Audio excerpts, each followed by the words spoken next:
Hello लोगोफोर खुलुमबाय आरो नोंथांमोनखौ बयखौबो गिबियावनो एबाउट बड' सेलिब्रिटिस इउट्यूब चेनेलावहाय बरायग्रोनानै लाग्रोनाय जाबाय लोगोफोर। स' लोगोफोर नोंथांमोननि गेजेराव फैलायबाय आं दायो मोननैसो आपडेट्स लानानै। स' बे आपडेट्सफोराव मा दं नोंथांमोना मिथिनो थाखाय भिडिअखौ जोबजासिम नायलांदो लोगोफोर लेहेर फिल्म प्रडाक्शननि आन्दारावहाय सिरि मुंनि गोदान मोनसे बड' मिउजिक भिडिअ फैगासिनो। ओमफ्राय लोगोफोर बे मिउजिक भिडिअआव गाहायै जों फाव खालामनायखौ नुनो मोनगोन बर'नि जाखांफुनाय मुंदांखा फावखुंग्रि प्रियंका लाहारी बिथांजों लोगोसे एसामिस फिल्म इन्डास्ट्रिनि मुंदांखा फावखुंगुर विवेक बरा बिथांखौ। ओमफ्राय लोगोफोर विवेक बरानि बेयो सेकेन्ड बड' मिउजिक भिडिअ आरो बे मिउजिक भिडिअनि मेथाइखौ रोजाबदों अल्फिनस्टन बर' बिथां।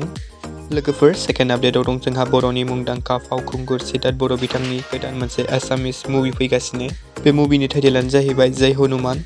ओमफ्राय लोगोफोर बे मुभियाव जों गाहायै फाव खालामनायखौ नुनो मोनगोन बर'नि मुंदांखा फावखुंगुर सिद्धार्थ बर' बिथांजों लोगोसे एसामिस फिल्म इन्डास्ट्रिनि मुंदांखा फावखुंगुर आरो फावखुंग्रि बिथांमोन अनन्या केशव, अमृता गगৈ आरो जय केशव बिथांमोनखौ। आरो बे मुभिखौ डाइरेक्ट खालामदों हिमांशु दास बिथां।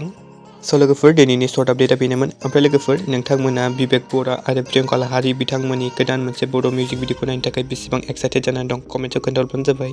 आरो नायनो थाखाय एसे नेनानै थादो लोगोफोर। स' गोजोन्थों एन्ड थेंक्स फर वाचिं।